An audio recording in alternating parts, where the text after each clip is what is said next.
Diṭṭhiñca anupaggamma, sīlavā dassanena sampanno, Kāmesu vinaya gedhaṃ, nahi jātuggabbhaseyya puna retīti. And not having gone to wrong views, being virtuous, endowed with insight, having given up greed for pleasures. Indeed, without a doubt, one does not come again to the bed of the womb. So I'm taking this cha, this and, to indicate that verse 10 is something that should also be done in addition to verse 9. Now, it could be that this cha is starting a list that's being enumerated here in these other gata, in these other clauses. I will leave that up to you, dear listener.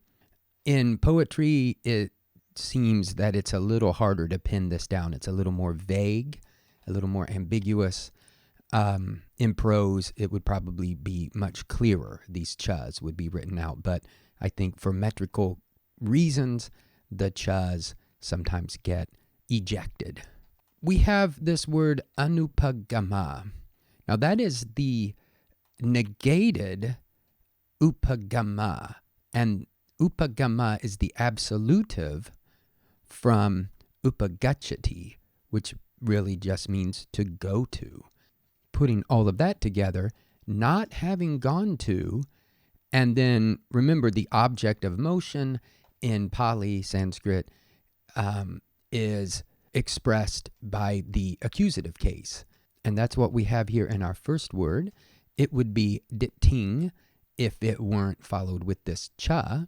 This is clearly our accusative singular. Diṭṭhi has to do with view, as in viewpoint, dogma, belief. And unless it is specifically qualified with samaddiṭṭhi, as in the first path factor of the Noble Eightfold Path, it really means wrong view. The Buddha did not really endorse having viewpoints and dogmatic beliefs. The Buddha really wanted us to experience the reality of what he taught. Diṭṭhi can also mean holding very specific wrong views, such as the belief in a person, not understanding anatta, not understanding that our actions have consequences in a coming existence. Then we have sīlavā. Sīla is virtue, good character.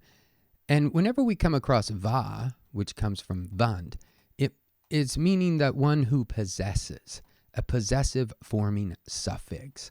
So we could say a virtuous person.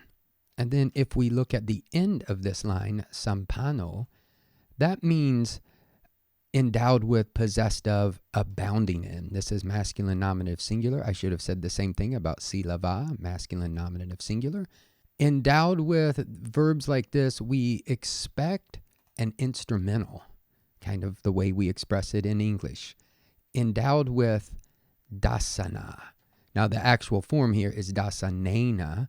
This is our instrumental singular, but the kind of dictionary form is dassana, and that is related to the Sanskrit darshana. That word comes up a lot in the book As the Flower Sheds Its Fragrance, but many other places as well. So dassana is, again, it's a word related to seeing, perception, insight, view. So someone endowed with perception, insight. On the next line here, now I've gone with the Thai reading, but we won't have to do that. I'll just explain that one first. If we look at vineyya, which looks like it could be some kind of optative, but it is actually the absolutive of vinayati, to remove, give up, put away. And this would keep with the first line, the anupaggamma, the absolutive there, which is why I like this reading. So having given up or put away gedhaṃ, This is our object, greed.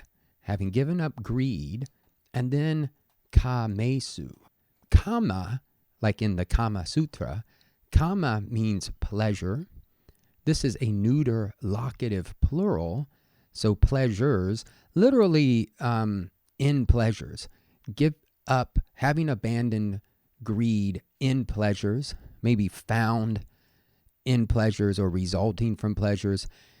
Maybe in English we would express it by just saying having given up greed for pleasures. This could be an instance where the locative is being used in place of another case, or we just have to realize, we have to look and realize the Pali expresses this slightly differently than we would in English.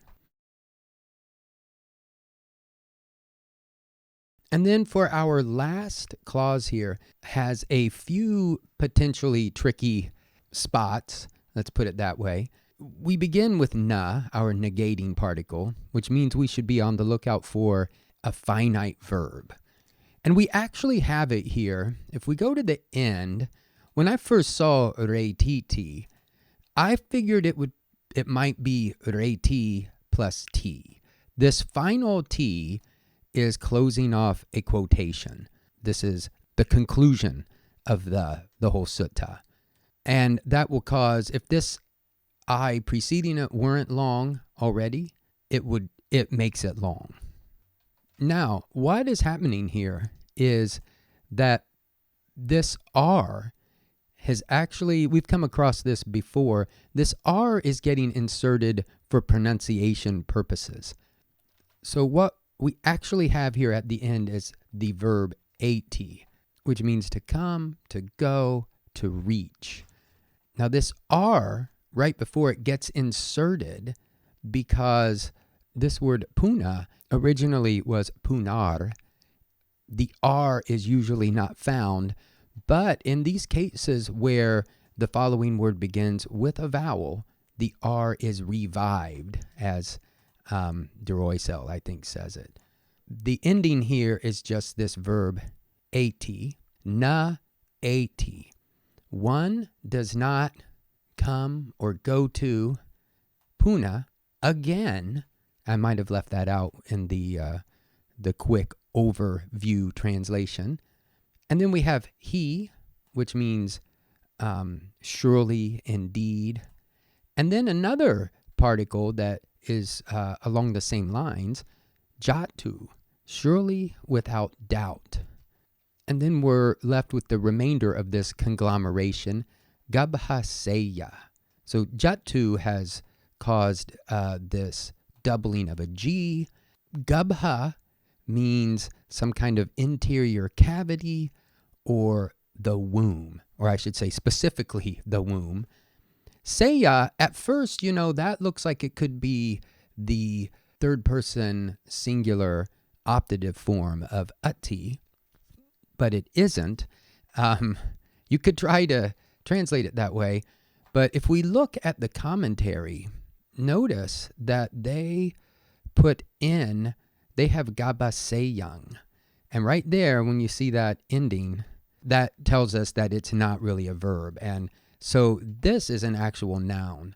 Seyya is the feminine accusative singular of seyya, and it means a bed or a couch. This is a poetic way of saying one does not come to lie down in the womb awaiting another birth, whether it's a human womb or any kind of womb. The point is that when all of these conditions have been fulfilled, one is not born again. One does not take on another body. Presumably, this is indicating that one has escaped samsara. So, dear listener, this has been a great journey, and I welcome any and all comments, criticisms, etc., especially on points that are very unclear. Sometimes I go fast, or sometimes I just don't notice things at all. So please let me know any and all thoughts, and peace be with you all.